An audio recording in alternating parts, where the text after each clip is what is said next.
मैं हूं अरविंद कुमार ओझा और आप देख रहे हैं Maddy plus with Arvind. Students, आज की क्लास में आपको देते हैं डायरेक्ट कुम टेस्ट और इनडायरेक्ट कुम टेस्ट का नॉलेज। और टेस्ट को परफॉर्म करेंगे डायरेक्ट कुम टेस्ट को।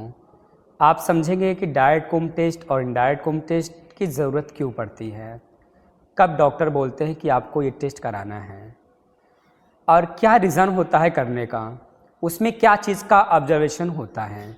हम आपको बता दें कि आपकी ब्लड में जो आरबीसी होता है, आरबीसी की सरफेस पर, आरबीसी के सरफेस पर अटैच है या उपस्थित है यदि एंटीबॉडीज़, उसको देखने के लिए हम करते हैं डायरेक्ट कुम टेस्ट।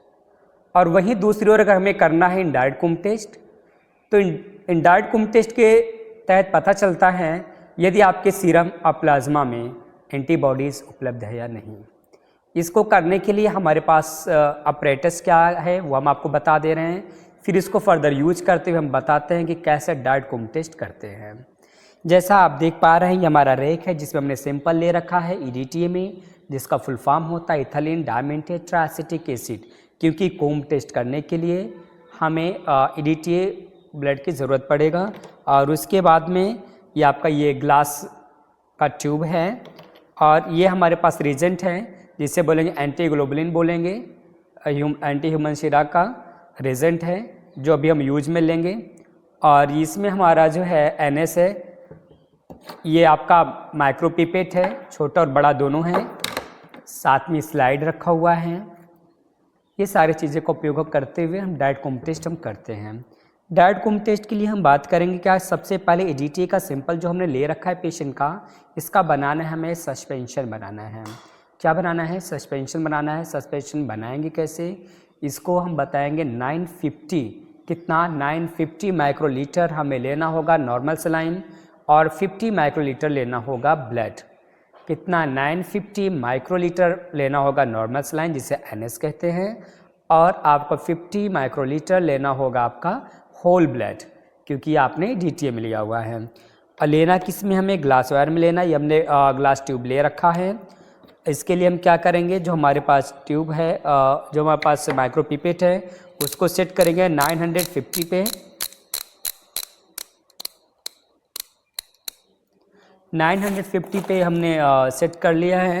सेट करने के बाद में इसमें हमने जैसा कि बताया है लेना क्या, हमें नॉर्मल सलाइन लेना है, तो नॉर्मल सलाइन हम इसमें 950 माइक्रोलीटर ले लेते हैं।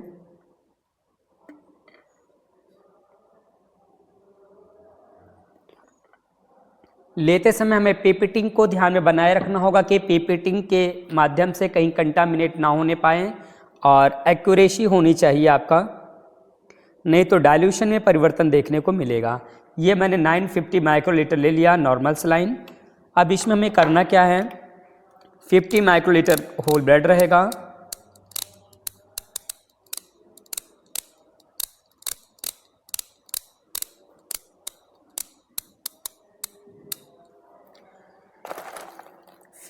माइक्रोलीटर के लिए हमने इसमें 50 पे हमने माइक्रोटिप सेट करके ले लिया है। और ये पेशेंट का ब्लड है, इसमें हम ले लेते हैं 50 माइक्रोलीटर।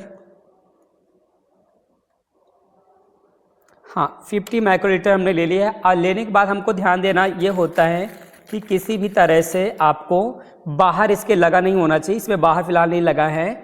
और इसको हम कॉटन से क्या करेंगे, हम कॉटन को शेप कॉटन से इसको जो बाहर का इसे हम साफ कर देते हैं, क्योंकि बाहर ज़रा सा भी अगर लगा रहेगा तो हमारा जो ब्लड का वॉल्यूम है वो बढ़ जाएगा और इससे हमारा रिजल्ट फ्लक्चुएट कर सकता है।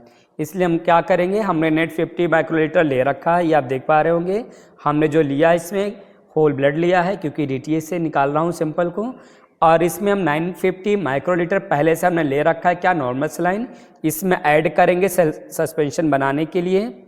इसको हम ऐड कर दिया हमने, ऐड करके अच्छे से वेल मिक्स कर देंगे।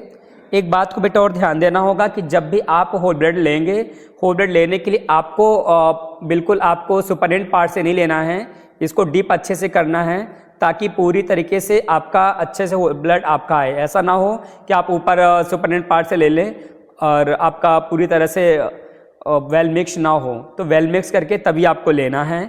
अभी हमने ये सेल सस्पेंशन को बना रखा है।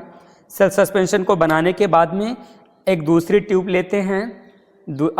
इस पे जानकारी के लिए आप इसको लिख भी देंगे यहाँ पे कि ये क्या है, ऐसे डिनोट कर देंगे, सेल सस्पेंशन होगा, CS कर देना है, सेल सस्पेंशन होगा। ओके, उसके बाद हमने दूसरा ले लिया है, एक ये ग्लास ट्यूब ले रखा है।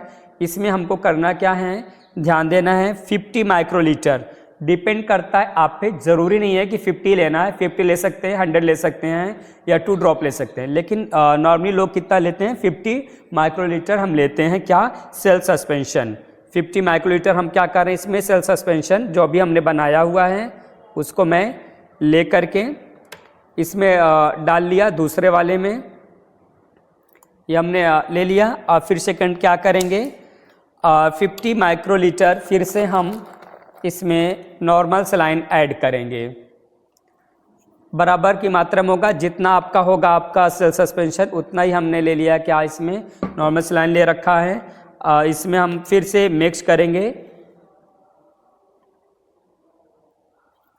वेल मिक्स कर दिए हैं, ठीक है। उसके बाद में वेल मिक्स हमने कर दिया है, सेल सस्पेंशन 50 माइक्रोलीटर लेकर के 50 माइक्रोलीटर ही हमने इसमें अदर डाल दिया है जो कि नॉर्मल सलाइन था, ये वेल मिक्स कर दिया, 50-50 का 100 बन गया है।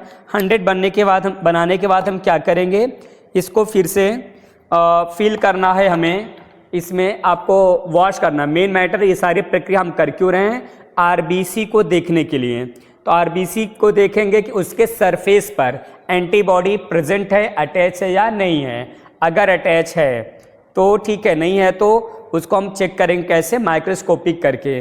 अगर अटैच है तो किस कंडीशन में है, क्या वो उसमें क्लम्पिंग दिख रहा है या नहीं दिख रहा है। अगर क्लम्पिंग होगा तो आपको रिजल्ट उसके हिसाब से देना होगा, अगर क्लम्पिंग नहीं होगा तो अलग। जैसे क्लम्पिंग होगा तो पॉजिटिव होगा, डार्ट-कुम टेस्ट पॉजिटिव माना जाएगा। कब, जब क्लम्पिंग होगा। तो अगर क्लम्पिंग नहीं होगा तो डार्ट-कुम टेस्ट आपका नेगेटिव माना जाएगा।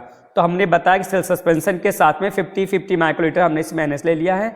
अब इसमें क्या करेंगे, 1/3 पार्ट तक इसमें हम रख लेते हैं, इसको वाटर को, नॉर्मल सलाइन वाटर को इसमें हम फिल कर देते हैं। लगभग इतना 1/3 हमने कर दिया है। इसको करने के बाद में हमें करना क्या है, इसे सेंट्रीफ्यूज करना है। सेंट्रीफ्यूज करेंगे हम 1500 RPM पे कम से कम 10 से 15 मिनट के लिए। ये प्रक्रिया हमको 3 बार करना है, मतलब फर्स्ट अभी हम करने जा रहे हैं। तो जैसे मैंने अभी बताया आपको कि इसमें हमने 50 माइक्रोलीटर हमने ले लिया सेल सस्पेंशन, और 50 माइक्रोलीटर हमने ले लिया इसमें NS। फिर उसके बाद में इसको क्या करेंगे, RBC को वॉश करने के लिए इतना हम 1/3 हमने फिल कर लिया है, इसके बराबर का बैलेंस ये बना दिया।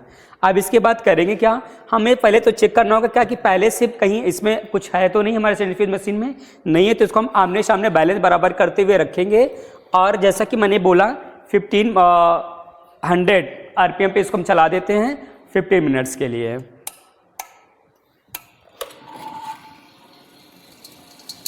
15 मिनट तक हम वेट करते हैं। 15 मिनट वेट करने के बाद में फिर से हम RBC को वॉश करने के लिए सेकंड प्रक्रिया करेंगे। तो ये हमारा 15 मिनट तक जो है सेंट्रीफ्यूज हो गया है।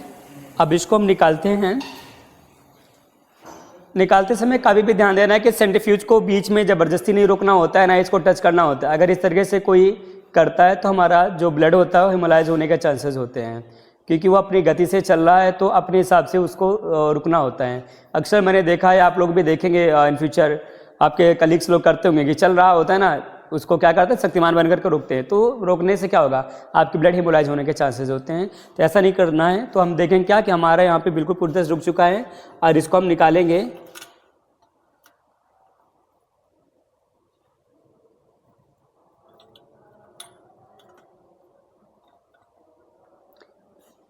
ये देखेंगे हमारा ये नीचे RBC सेटल डाउन हो चुका है और ऊपर आपका इसको हमको डिस्कार्ड करना होगा।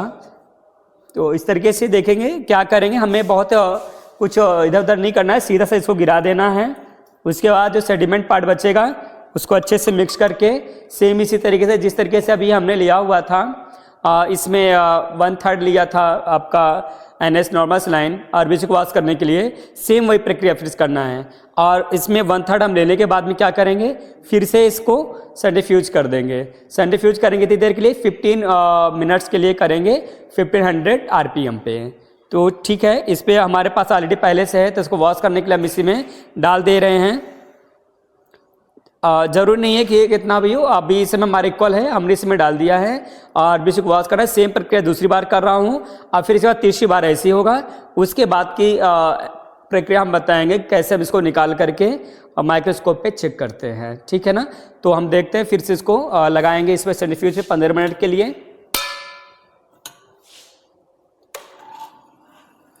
अब 15 मिनट तक वेट करते हैं। उसके बाद हम तीसरी बार करेंगे। तीसरी बार करने के बाद में फिर हमने जैसे कि बताया है क्या, तीसरी बार जब हम करेंगे 2 बार, दूसरी बार हो रहे सैमासिटिस, तीसरी बार करेंगे। तीसरी बार करने के बाद में जो नीचे हमारा आरबीसी का सेडिमेंट पार्ट होता है उसको अच्छे से हम स्टक करके फिर देखेंगे क्या 1 और 2 ड्रॉप हमारे पास रहेगा आरबीसी का सेडिमेंट पार्ट।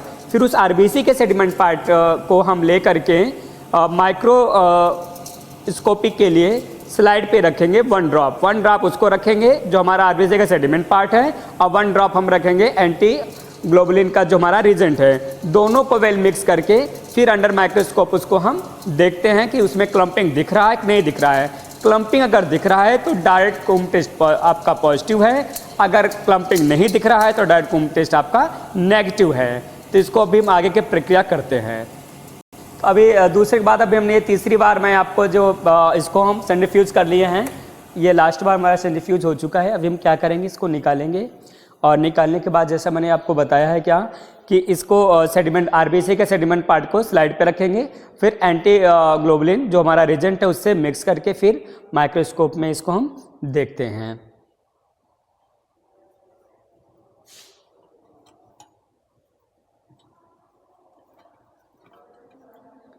इसको फिर से हम डिस्कार्ड कर देते हैं।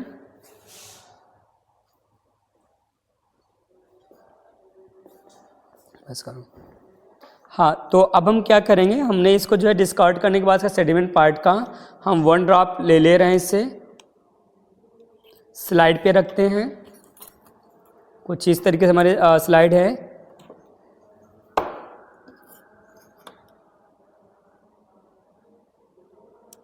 ये 1 ड्रॉप हमने रख लिया है और 1 ड्रॉप रखने के बाद में इसमें हम दिखाएंगे आपको, ये आपका देखेंगे ये आपका एंटी हीमोग्लोबुलिन है। इसमें से 1 ड्रॉप ले करके इसी में हम वेल मिक्स करेंगे।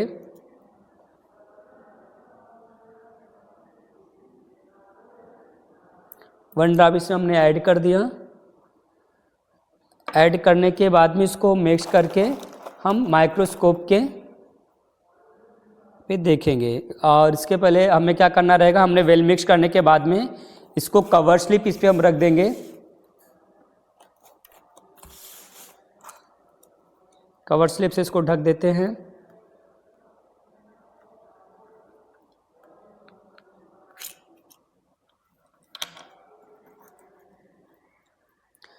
कवर स्लिप को उठाते समय ध्यान रखना कुछ इस तरीके से पकड़ना है, बिल्कुल बीच से नहीं पकड़ना, नहीं तो क्या होगा आपके फिंगर का स्प्रिंट पड़ेगा जिससे मॉर्फोलॉजी आपको समझ नहीं आएगी, या फिर एग्लूटिनेशन हुआ है कि नहीं हुआ ये समझ में कंफर्म नहीं हो पाएगा। इसलिए कभी भी आपको प्रिकॉशनली इसको उठाना होगा। फिर इसको रख देंगे। रखने के बाद फिर हम माइक्रोस्कोप पे इसको हम देखते हैं। जब इसको माइक्रोस्कोप पे देखेंगे तो जैसे ब्लड ग्रुप का क्लम्पिंग होता है कुछ वैसे क्लम्पिंग आपको देखने को मिलेगा। तो समझ लेना है कि डायरेक्ट कूम टेस्ट आपका पॉजिटिव है। अगर क्लम्पिंग देखने को नहीं मिलता है तो डायरेक्ट कूम टेस्ट आपका नेगेटिव है।